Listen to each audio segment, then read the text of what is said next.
High winds at Windy see the Bombers blown away. Bannister is back. Nanscawen had a crack. Docker tools on a flat track. Friendly fire thwack. Tough day, a lot to run back. Round 2 in Perth versus Pearce's pack. This is the Sash Women's, most definitely not the official podcast of Essendon Football Club's women's side. I'm your host for this week, Ari, as Courtney is away in Korea on the DMZ, and I'm joined in studio by Jordy. How you going, Ari? Are you enjoying the promotion? Yeah, it's a bit strange. A bit of a man fest in here. Yeah. None of the girls, but yeah, what can you do with Courtney on vacay? As mentioned last week, sadly Dan won't be with us this season. Because of that, we are looking for a fourth person to come join us as a panellist. If you or anyone you know are a good fit, we would love to hear from you. There will be a link in the show notes to a form to fill out as an expression of interest. We would love another female voice on the pod, so we do encourage you to apply if you are a female listener and lover of Essendon FCW.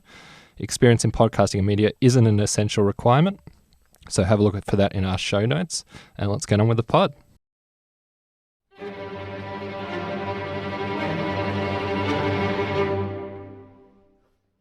The vision to square it back to Press for her first goal as a Bomber. And as she so often has, secures victory. Something to celebrate for Essendon in their 150th year. The Bombers with their first AFLW win. Wales, about 45, lets it go right to the line, and it is all the way home. So, Jordy, what you get up to on the weekend? A fair bit going on the weekend. Had a lot of Father's Day things throughout the week. Nice. Saturday was a busy one. Had a brunch in the morning. You love your brunches. Yeah. Last season was all about the brunches with you. Look, between you and me, Ari, I don't love the brunches, but it's okay. I'll do anything for my beautiful partner. Then went to the Windy Hill, obviously, and wasn't quite as enjoyable as Six, the musical, after that with the family. It was windy though. It was definitely windy, yeah. Yeah, that was a tough watch. That one was. Absolutely. Did you get down to the game? I did not. I had a inspection from my landlord to my apartment, so I was making sure that was in tip-top condition. And then I got a bloody ear infection, which is why we're recording on a Wednesday and not on Monday. But such is life. Anyway, let's get into it. If anyone was watching over the weekend, they would have seen that Essendon was defeated by Fremantle at Windy Hill, 3-3-21 versus 10-4-64. Goals for us were 2 for the returning Bannister and 1 a first goal ever in the AFLW for Alex Morecambe. And for Fremantle, on your tie with 4, McCarthy 2, Seth Runnels, Pugh and Kaufman were the singles. Jesus, that was rough. That was real rough. Yeah. Yeah, I don't know. Where do you want to start? Given it's round 1, I will keep a positive mindset and I'll start with a good at least. And that good is George Nanscawen. Oh yeah. Just absolutely consistent week in, week out. Yeah. Has always got an attack on the ball, always hard at it, regardless of situation and weather and wherever we're playing. So I think rightfully she got gifted player of the match, which I think no one could really have an argument with on the Essendon side, obviously. Yeah. There's a few on the a couple side. rolling around with some pink Vs that might have snuck 3 votes, obviously, but Georgia Nanscawen, good again, I think. Yeah, you know what's weird? From last year, obviously she didn't play first season with her recovering from a knee injury, but I feel like because she was a VFLW recruit, I feel like commentators never really gave her a lot of attention or anything like that. Whereas I really noticed on the weekend, like they picked her out as being by far and away our best player, involved in everything. So it's good that she's getting a bit of recognition because she's such a good ball winner. Like she's not, the best user in the world and all that kind of stuff, but she's just so hard at it, which we love to see. Windy Hill living up to its moniker. Truly. Yeah. It was bloody windy out there. And I don't think the commentators even worked out what exactly was going on with the wind. They couldn't work out which side it was blowing to. And I don't know. You were at the ground, so maybe you can tell me what it was like. And rightly they were confused because it was. I was sitting in the grandstand, so it was a bit protected by the wind. Right. But judging the game based on how the ball was moving as well as the trees that were blowing halfway and touching the ground. Yeah. I think it was pretty obvious at a lot of times that we weren't using the ball the way that the weather dictated we should have. Shades of last year. What was it? The West Coast game where we couldn't figure out how to do it. Exactly. So when Fremantle had the ball and kicking away from the grandstand side with the wind, I think they kicked 4 and then 5 or something in those 2 quarters with the wind, and we kicked 1. I think on the inverse. So I think that a lot of has to be talked about in that regard, because having played there now for a year, the odd training, I think we probably should have been better at working with the wind than we were. It was really hard to watch it sometimes, especially when we were kicking with the wind. We were launching these balls into forward 50 over the heads of all of our forwards. Yeah. And I think Brazil, at least in the first quarter, have had about 5 rebound 50s just picking up off the bounce. Thank you, very lady. We could not hit a target there for a good long while.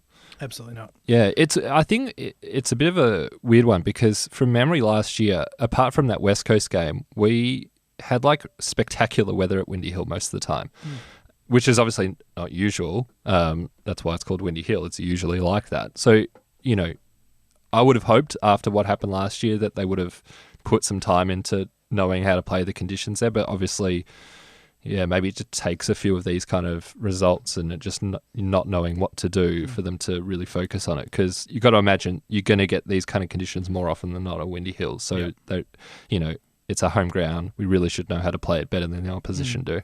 If you look at it we should be playing Windy Hill like the Geelong Cats play Cardinia Park. Yeah.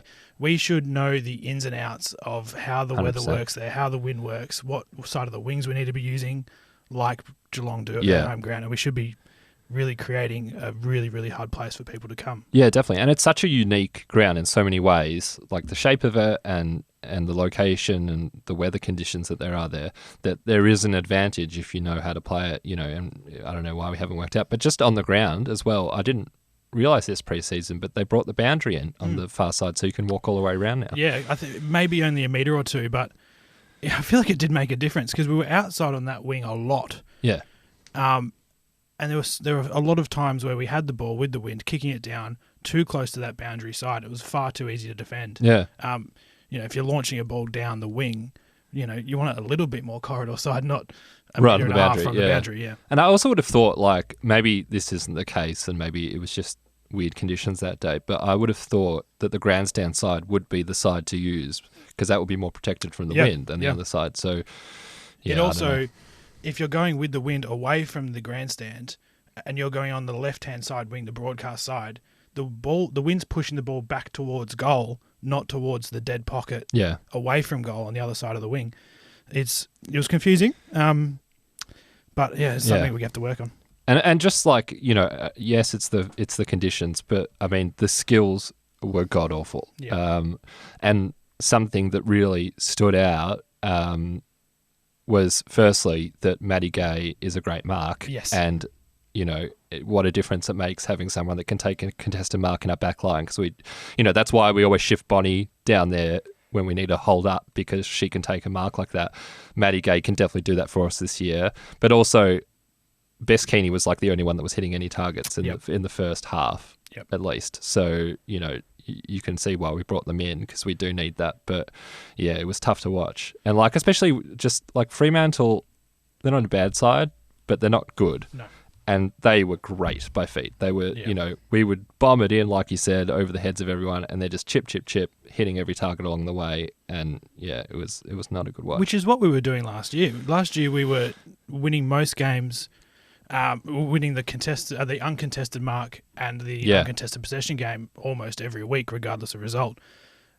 Whether it's a real change of mindset to move away from that chip mark game to whatever the fuck that was. Yeah, I just think it's the weather. I mean, obviously we'll get more evidence over the season, but it had such a feel of that West Coast game, and obviously West Coast were West side, so it wasn't a blowout like this ended up being, but it was we couldn't hit a target, they were hitting targets, they got ahead, and then it was the same thing where 400 ball ups in a row because they're just locking it in, and we don't recognise that we just need to clear space if we're ever going to score again. Yeah. It just felt like as soon as the wind kicked up, everyone just lost their heads and didn't know what to do. Yeah. But a loss of heads is a good way to put it, because I think that there might have been more dropped chest marks from Essendon players than marked chest marks. Yeah. Which is, I don't think it's a sign of lack of talent in the list, because that's just clearly not the issue. And we know they can do it. Exactly. It's just either maybe because of that hit in the third quarter, third quarter, what we'll get onto, that maybe lost heads a little bit, but yeah, the skills and the marking and the kicking was not up to scratch from what we have seen. Yeah, well, let's talk about that elephant in the room, the bad collision between Amber Clark and Bonnie Too Good. But first, we've got a hot take from Discord. Yeah, our first one ever. So congratulations. Let's hear it now. Yeah, absolutely. Hey, I don't know if we do hot takes for the AFLW, but just wanted to say that fucking hit on Bonnie Too Good and Amber Clark, that was nasty. Like, you could hear that from ages away.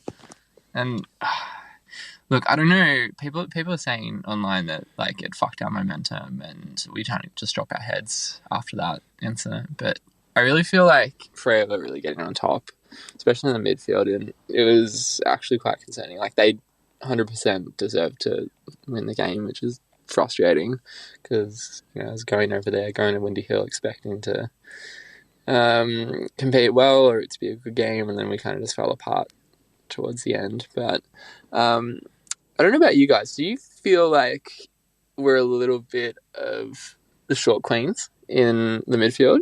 You know how we had that issue with the men's, with everyone is saying all our midfielders are too short and small. Like, if you look at it, we've got Maddie Pasparkas, Georgia G was in there, GG.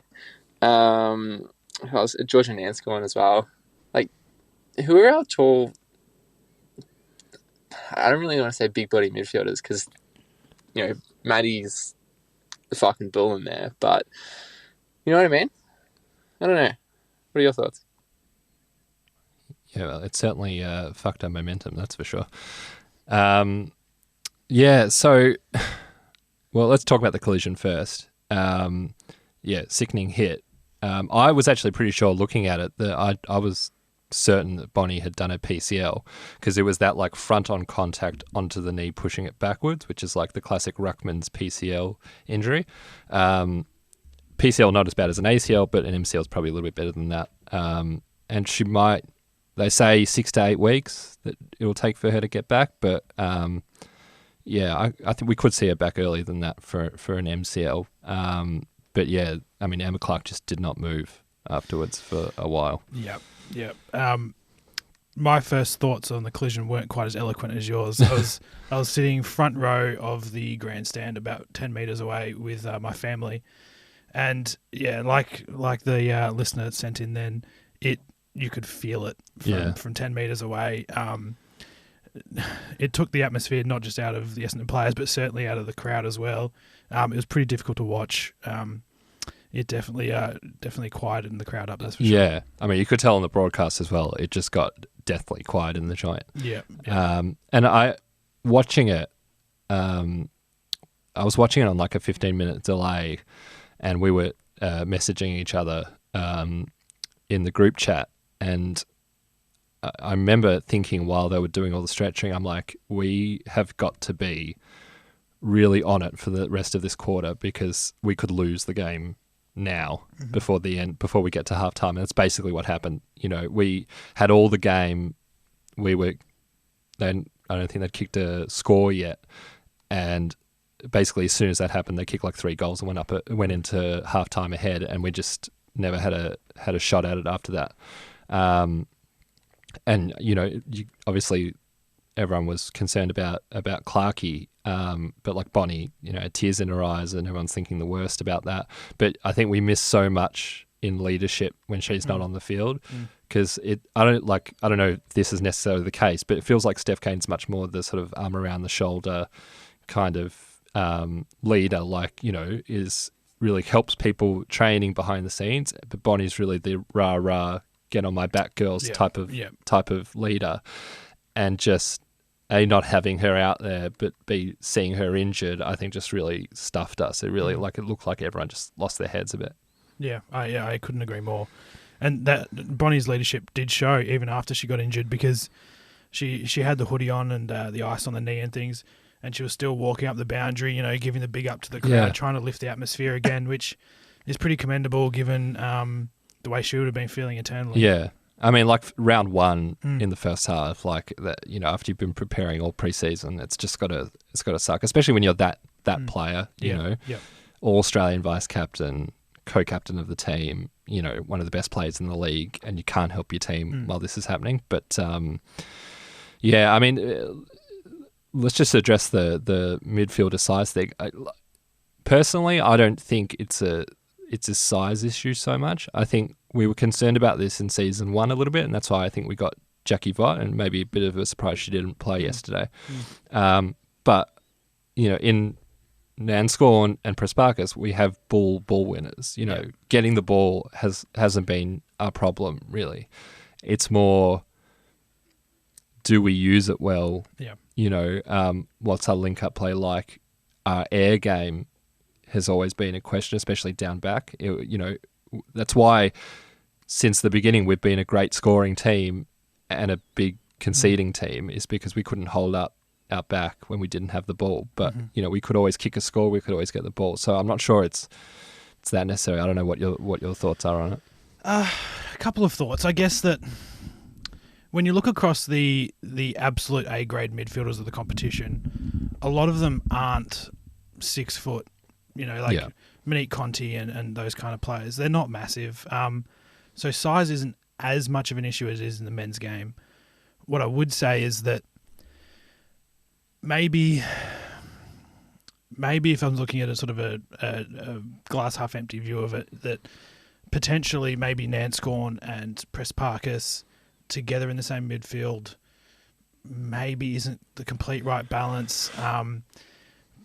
But then, because neither of them are the best ball users in the world, but if they're getting first hands on the ball every single time, if we had an outside midfield good ball user, I don't think that would be too much of an issue. Where, I mean, what's an example? Georgia G got some midfield time, and she would be that kind of outside ball user. Not that it particularly worked, but we're sort of missing that more like smooth mover type of operator. Yeah, exactly sort right. of Ebony Marinoff type.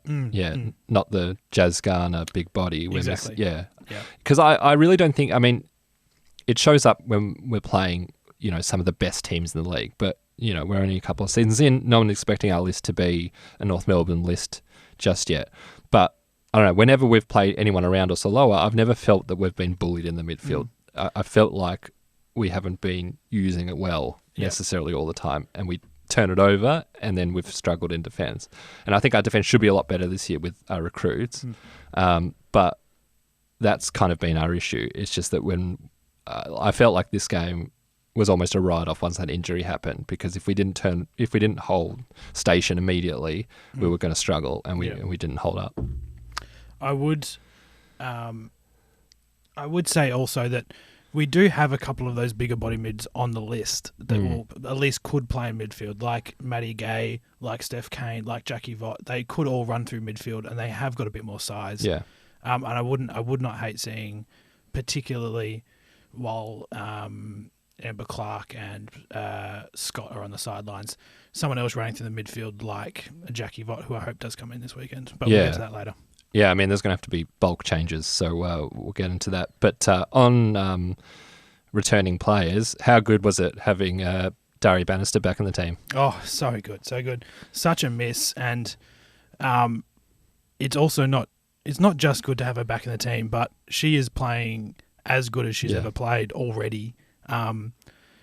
Kicking 2 goals. One of them was a little bit of a gift from old mate Razor Chamberlain. Thank you very much for that. But it is really, really nice to see her back and firing, and thank God, because we will need her in the next 6 to 8 weeks. But I just kept thinking about before she got injured last year, just like she'd win so many holding the ball free kicks. She's such a tough tackler, and she's great above her head, takes a great mark, usually a great finisher. Except for that, I don't know what she was doing after the siren. Why did she do that? And it's interesting because it was against the breeze a little bit, but I would back her to kick 30 metres reasonably comfortably. Yeah, trying to talk from the boundary is... I love it. Yeah, but it was a weird choice. Yeah. Especially in the wind. I don't know. that was a strange choice. Yeah, there were plenty of groans in the grandstand before she kicked it. When people saw her Holding the ball. in a diagonal, thinking, Yeah. "Oh God, what is going on?" Yeah, here? that was weird. But yeah, she's such a bull down there. I just love her, what she brings to the team. Yeah. And I think she really is that kind of, she's not in a leadership group, but she's that kind of get on my back kind of player. So she'll be really important for at least the first half of this season until maybe we can get Bonnie back. But our other goal kicker was Alex Morks, who kicked her first ever AFLW goal. And after she did that, and obviously everyone gets around her, I was trying to figure out why the hell she was 20 metres out from goal when she's usually like a back pocket.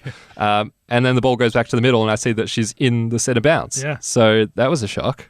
I couldn't quite believe my eyes that she was playing on ball, but there she was. And just a shout out to her a bit, like in season 1, she was one of our VFLW premiers. And she was one of our last signings onto our list in the first season. I think we had a couple go down with injuries pre-season, and her and Lily Rose Williamson were like late additions to the list. So she wasn't like one of the 11 sort of that we plucked out of the VFL team. And she's just become like a vital cog in this wheel, and she's like a nailed-on starter every week, just really hard at it. And only one of 3 VFLW premiers still on the list with Jean Ann's and Millie Radford. Yeah, it obviously really speaks to her the mental side of the game, for her determination, her drive.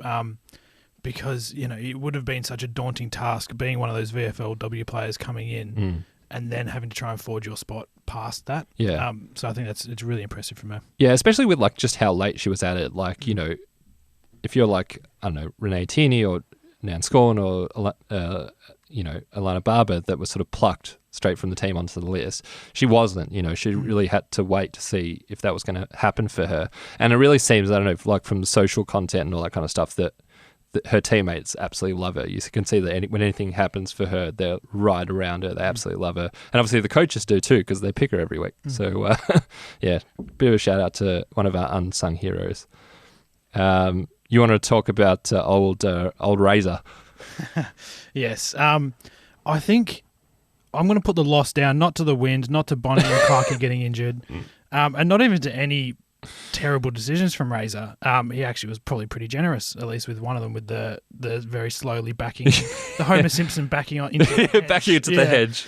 I'm not sure who that Freo player was, but you could see the That's a perfect metaphor for what that looked like. The cogs were turning as slowly as you can imagine, and yeah, thanks for that one, Raze. But I think it might just be the curse of Razor Chamberlain. Just the fact that he exists and was on the field. Exactly, yeah. Some bad juju. Yeah. And David Roden was there too, so it was like the whole gang back together. Anyway, the less said about this game, the better. It was god awful, and it can only get better from here. But Court, who, although she's stationed very close to the dear leader right now, has been kind enough to send a voice note in. So let's hear what she's got to say about the game. Hello friends, it's Courtney here. I'm in Seoul. I'm actually about to go to the Contemporary Arts Museum to see some art. Very cultured. But I just want to say that I miss you guys, and I didn't watch the footy because I was on the flight and I didn't have any Wi-Fi. But I landed and my friend who goes to North said, maybe don't watch the game or look it up. So I'm assuming that means it was good. I have seen the Bonnies out for a bit, but I'm glad it's not a full rupture, and hopefully she'll be able to come back, or at least be a test in about 6 weeks. So I think that's a really good opportunity for a lot of players to come through and to kind of fill the role, because I really worry that, I don't want us to start putting all of our eggs in one basket and only relying on Bonnie to be able to win games. So I think this is a really good op for other players to really step up, and I'm excited to see what happens in the next few weeks. Good luck. Tomorrow I'm going up to the North Korean border. So if you don't hear from me, yeah. If you don't hear from me, don't come looking. Okay, bye. Thanks for that, Court. I'll just go through the coaches' votes quickly. It was 10 votes for Anya Tai, 8 for Aisling McCarthy, 6 for Mim Strom, all from Freo, 4 for Georgia Nanscawen, 1 for Ash Brazel, and 1 for Hayley Miller. Nearly identical votes from the coaches there, only the ones were different. So pretty settled on who they thought were best to field. And a real treat now, we've got an interview from Dan, who spoke to Dari Bannister at the club's media day, and here is their chat. I'm here at Essendon AFLW's Media Day, and joining me is star forward Daria Bannister. Daria, lovely to chat with you. Thanks for having me. It's obviously been a long, tough road back to footy post-injury. I'd love to hear kind of what's been keeping you going during your recovery. Yeah, going through an ACL injury, it's always going to have its ups and downs. It's not just the physical side, but definitely the mental side. So for me, going through my second ACL rehab, it was important to set some goals outside of football. I recently set a goal for a 10-kilometre run. Sorry. And that was a big achievement for me. It's something that I haven't done before. And when I was able to complete a 10-kilometre trail run, I just felt, amazing after that. And it was a big thing in my rehab to be able to tick off. And it made the rehab time go a lot quicker. And then I was able to really, focus in on football and, tick off a few more little rehab things. Yeah, that's huge. And how are you feeling now? Is it something where you feel like you need a bit of time to get into the season or raring to go? No, this is the fun time now. So, I've been able to tick off what I need to in the early stages of my rehab, and now it's just getting into the match stuff. So preparing my body a lot more, building up the strength, building up the load as well. And now it's all going pretty smoothly, and now I'm just preparing my body for match sim. Yeah, fantastic. Is there anything in particular that you're most looking forward to about getting out there again? Look, this is our third season now with the Bombers, and we are an established team now, and the group has been really exciting. It's been incredible to be a part of.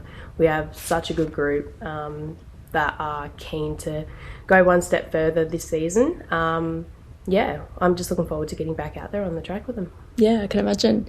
Now, turning to the fixture, I know a bit of a quirk of the fixture has meant the Bombers haven't come up against North in season yet, and that'll be happening for the first time this year. I was wondering kind of how that feels and whether you have any other games that you might be looking forward to or thinking about this season. It's definitely been a long time coming up against North Melbourne. I'm still good mates with a lot of those girls, so there's no bad blood there, but I'm definitely excited to come up against them. Playing with them for 5 to 6 years, I feel like I know them quite well, and it'll be an interesting game, but I'm looking forward to it. Yeah, fantastic. And just for the listeners, is there anyone in particular that you're looking forward to playing alongside this season, whether it's someone that you really missed playing with in your first season at the Bombers, or a new teammate that's come along this season? Someone that's really impressed me coming into this season is Emily Goff. She has been playing up forward and has been tremendous in her role and the way she communicates on field and just her work ethic off field as well. She's been incredible, and I'm looking forward to playing alongside her. Yeah, fantastic. And look, I have to ask you, you score so many goals and you look like you enjoy every one of them, which is fantastic to see as a fan. Do you have a favourite goal celebration? I probably just do the one fist and try and get around as many people as I can. I do love a good celebration, but I also keep it very tamed. I know Paige Scott likes to whip out a bow and arrow, so I wouldn't go that far, but definitely just the one fist pump. Yeah, we love to see it. Look, thanks so much for your time, Daria, and all the best on your return. Amazing, thank you. Thanks so much. Thanks for that, Dan. So good that we get to hear from her for a few more times this season. Yeah, it was a weird one. That quirk of the fixture that it's her third season in the Sash and she's never come up against her former side in North. It's just a weird one about AFLW that you don't play teams for years. And a big fan of Goffey, as we heard, which is something you hear from everyone pretty much. But that's really good to hear too. Particularly given the Bonnie Too Good situation, we probably are going to need a bit more from her than we would have hoped. Yeah. As a rookie, you would like that she could kind of ease her way into the league, but she might have to, play a big role. Almost be the number one key forward potentially. Yeah, and it's weird. Like, I don't know if you had have asked me, during trade period or the draft, what we should be looking for. Marking forward wouldn't have been top of my list, but bloody good we did because we're gonna need her. Oh yeah. Yeah. So we'll see what she can do. A lot of pressure to put on an 18-year-old draftee, but she's going to get lots of games, which can only be good for her development. Let's look ahead to round 2, Saturday 7th of September at 1:05 p.m. against West Coast at the old Mineral Resources Park. The most Perth place ever. Yeah, it is, especially when the weather's good. It just looks like Perth. West Coast coming off a thrilling 2-point win against Richmond to kick off Daisy Pearce's reign in charge. Gibson kicked her second goal with a minute left on the clock to take the lead, and they managed to hold on from there. So a bit of a squeaker for the Coasters. And Richmond did have a chance to win the game at the end as well with a unlucky bounce from Yassir, I think it was, with the snap around her body. Yeah. That could have bounced her any other way, and it would have been a pretty heartbreaking loss, if that had gone through. Yeah, West Coast do like a tight victory as well. Feels like all their wins are always by like a point or 2 points. But Jess Hosking kicked 2 goals, and that's her 4th goal in her career. Yeah. So she's kicked as many goals for West Coast as she has in her entire career beforehand, which is crazy. But I think Richmond might be regretting that delisting now, because we all said that was a weird one. It really was. Yeah. Like, she has a place in any team in the league. Yeah. Regardless of where it is, you can squeeze her in somewhere. It's a bold choice from a team that aren't all that good. Yeah, and like, I don't know, I always find delisting a twin is strange. Like, I feel like whenever the Davey brothers go, they'll go as a pair. Yeah. I can't imagine one being on the list. Maybe the Richmond managers thought that they were getting rid of Jess. No, that was Jess. They did get rid of Jess. Yeah, maybe they're getting rid of Sarah. Yeah. I don't know. I remember when trade period happened, and we saw her delisting. Everyone was like, "What?" Like, no one could quite believe it. So yeah, bizarre. But she was one of the best with Roberts and Thomas. Roberts is a gun. She's going to play a bigger role, I think, this year. But she was like one of the best young kids in the draft a couple of years ago, and was sort of slowly. She was played as a forward, I think, most of her career thus far, but is playing more midfield now. So she's one to look out for. Just before we get into the potential ins and outs, this game starts at 1:05 Eastern time. So is that a 10 or an 11 first bounce over there? Yeah, shit, it's early. It is. Yeah. It is on a Saturday as well. I would have thought people would have had I think other commitments. Yeah, it's 3 hours. 3 hours in winter and 2 in summer. Is that right? Forgive any Perth fans we've got. We don't know what your time zone is. It's the morning. In any case, it's early. Yeah. Bit of a strange one. Yeah, that's weird. Anyway, early rise if you're living in Perth. But yeah, let's talk about what our team's going to look like, because obviously Bonnie is out for 6 to 8. Clark's in concussion protocols. She will not play this week. Elise Gamble has been suspended. Rough conduct on Ashley McCarthy in the third quarter. So she is out as well. I haven't seen it, but I'm sure there's nothing in it. Yeah, well, it would be typical for us if there's no evidence whatsoever. It was just a tickle lump. What are you talking about? And Georgia G apparently is a test with calf tightness, so not sure if she will play either. So definitely one out on each line, and then maybe a utility as well. Who do you see coming in? Thankfully, we have got options in most of these places. I think Gamble's a pretty easy one. Van Loon comes in. Yeah, I was surprised she didn't play last week. Yeah, it was a strange one, considering, especially because Freo have a couple of really tall, dangerous players. odd one, but I'm sure she'll be back in for this one.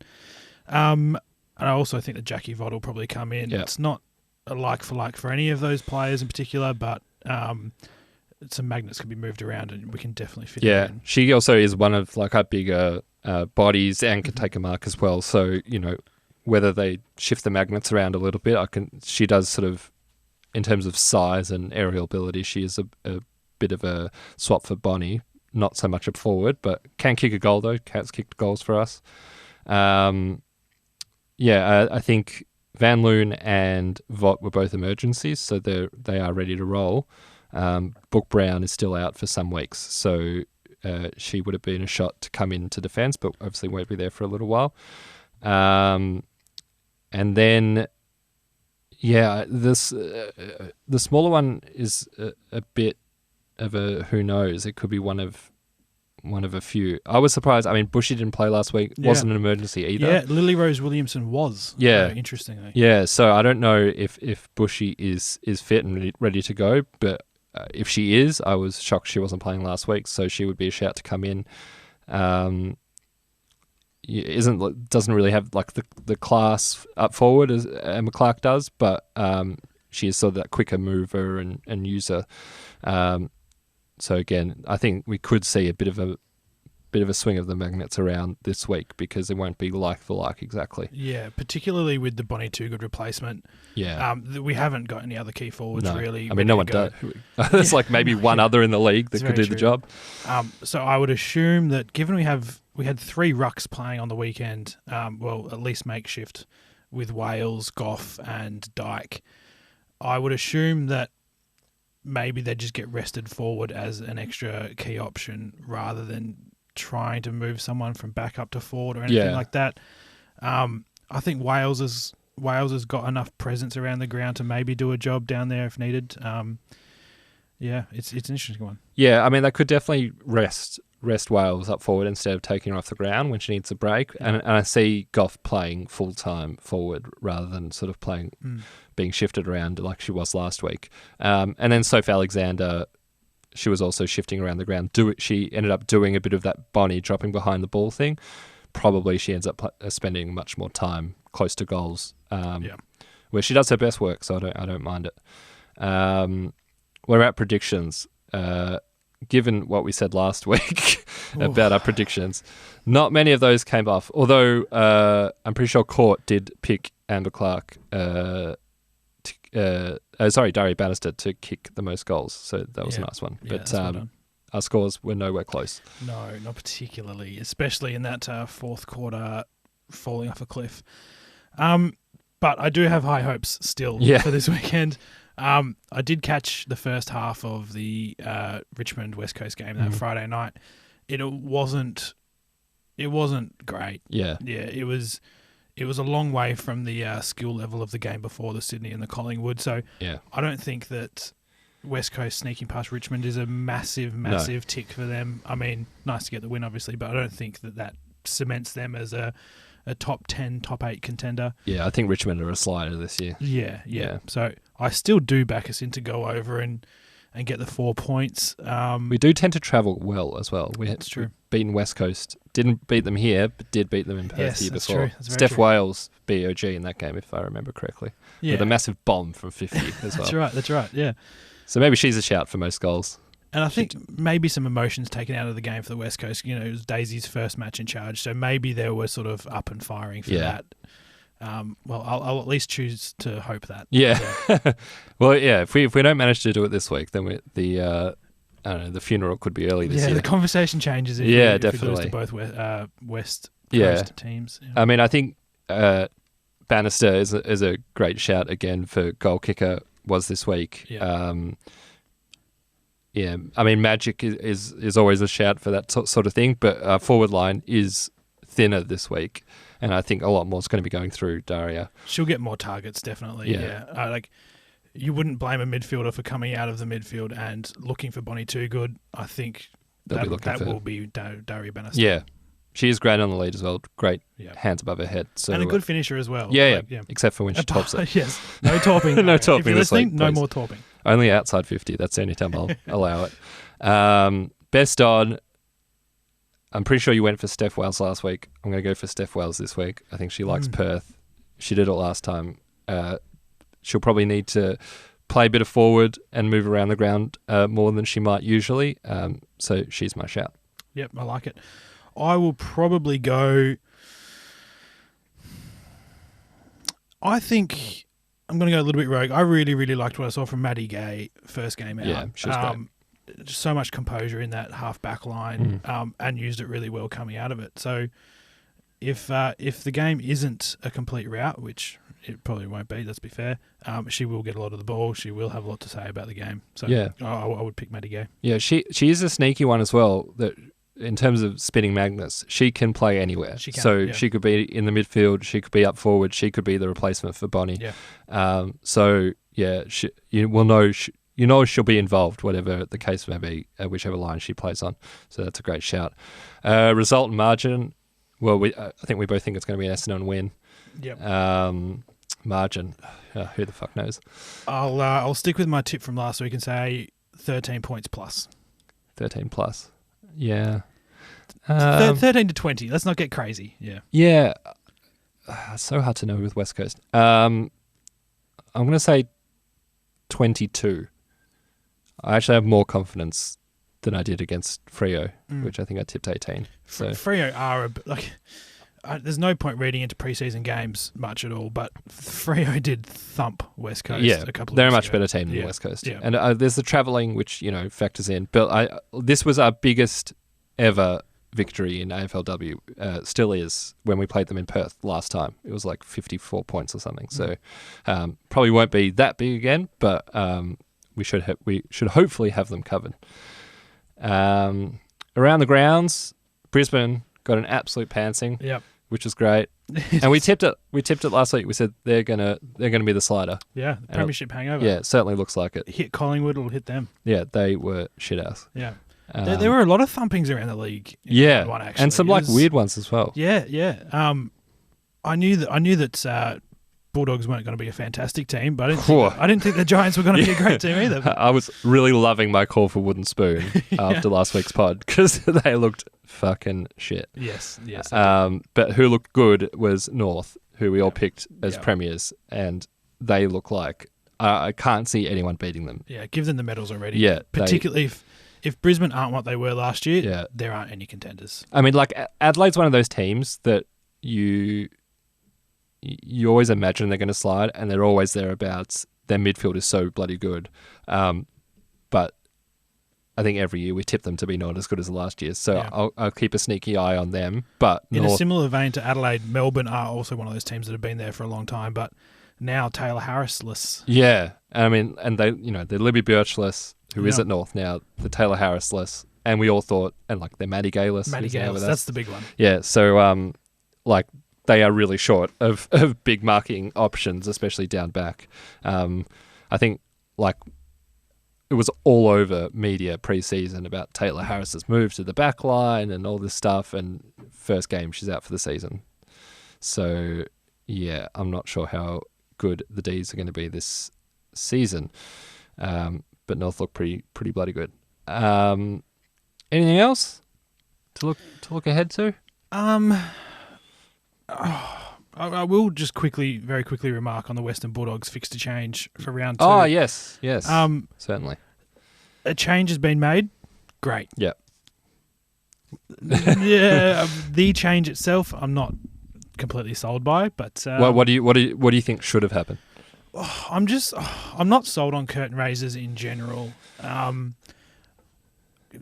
think that most of the people that are going to go to the Western Bulldogs game won't show up for the AFLW game beforehand. That's the sad reality. Had you had the AFLW game the day after or on Sunday, I think you would have seen more of those people come to that game, especially if it was the first game at Whitten, especially if the Western Bulldogs got the win on Friday night. I think it's a bit weird. I do like that they've given tickets. If you had an AFLW ticket, you've got a ticket to the men's. If you had a men's ticket, you get a ticket to the AFLW, which is good. I'm just not sold. Yeah, in their defence, I mean, look, I did say last week that they have shown an ability to move games late, which they have done, which is good. But moving the day of the fixture is a whole nother level because the broadcast issues that presents. So, like, in the broadcast deal, there'd be a match on that day, having an extra one on another day dilutes the audience. You know, like it will create a lot more headaches than just moving grounds. The other option, I guess, would have been play it earlier, much earlier at Winton Oval. But I think you make it even harder to get a crowd. Yeah. And like the downside of this is that, okay, they're going to play probably inside a mostly empty MCG. Yep. But in terms of the raw numbers for the, you know, the crowd average, Yes. it will be, whatever the crowd will be, it'll be more than it would have been at Winton Oval. That is true. And I do hope that they, if there's 85,000 there for the elimination final, I can't imagine that they'll chalk up 85,000 of those towards the 6,000 attendance target they're going for. But I'd say that you know, there's a decent shot you have 10,000 in there at the time. You know, for the game. Like 10,000 inside the MCG will look completely empty. But in terms Melbourne fans could attest to that, yeah. Cheap shot. Kick them while they're down. But yeah, so it won't look great on TV and it won't feel great for the players, but it's probably more people raw numbers than would have been at the Winton Oval. But yeah, I'm not certain they had a whole lot of there was probably the only other option that was realistic, but good thing that they moved it. Yes, it was a ridiculous thing to have them playing at the same time. Yeah, shocking for Doggies fans. So yeah, good shout out for that one. Yeah, I do hope that the Doggies fans do get down there early. Even, I mean, it starts at 4:30, which isn't doable for a lot of people, but if you got there by halftime, 5:30, 6 o'clock, watch the second half, just do it. Yeah, and I think on Friday, I think they've got a decent shout of getting some people there. You know, it's not going to look great, but I doubt it'll be, you know, completely empty. So, interesting pod, all men's pod for Sash W, which isn't great, which is why we need a new female panelist. Yes. So get your submissions in, yes, people. We'll have a link to a Google Doc, Google Sheet or whatever it is, for you to fill out some simple questions, and we'll get back to you. Yeah. We'll have that in the show notes for you. Thank you. So thanks for listening, everybody. Like I just said, you can the Google Doc will be in the show notes. Thanks, Dan, for the interview. And if anyone would like to get some merch, it's on the website or socials, social subs and Discord signups. Everything's on our social media and on the website. Thanks for listening once again to Sash W. Can't the Bombers. Up the plains.